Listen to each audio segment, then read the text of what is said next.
મોરબીના ન્યૂ પેલેસમાં આગ લાગતા 3 રૂમમાં મૂકવામાં આવેલ એન્ટિક ફર્નિચર સહિતની વસ્તુઓ બળીને ખાખ થઈ ગઈ છે।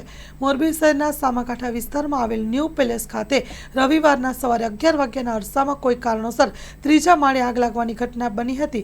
જોતજોતામાં આગ આજુબાજુના 3 રૂમમાં ફેલાઈ ગઈ હતી, જેથી આ બનાવ મોરબી મહાનગરપાલિકા ફાયર વિભાગને જાણ કરવામાં આવી।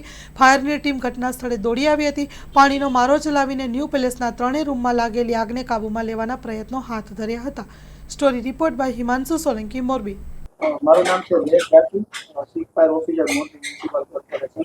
11 ને 17 મિનિટે કંટ્રોલ રૂમમાં ફોન મળતા અમારો ફર્સ્ટ ટર્નઆઉટ ન્યૂ પેલેસ ખાતે આવ્યો હતો।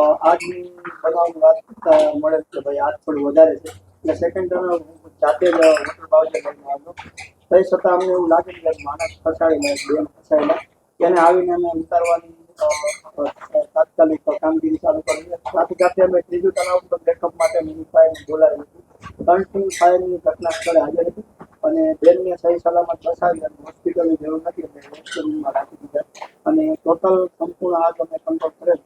જે આગમાં વધવાનું કારણ હતું કે બારી દરવાજા ઓપન થઈ ગયા, એની લીધે પડદા અને હોય કે જે આગ લાગવા જેવું હોય એટલે વધારે અને અત્યારે આગ સંપૂર્ણ ચાલુ છે। કેટલા વિસ્તારમાં આગ લાગી કારણ જાણવા મળે તો શોર્ટ સર્કિટ હોય એવો બનાવ અમને લાગે છે।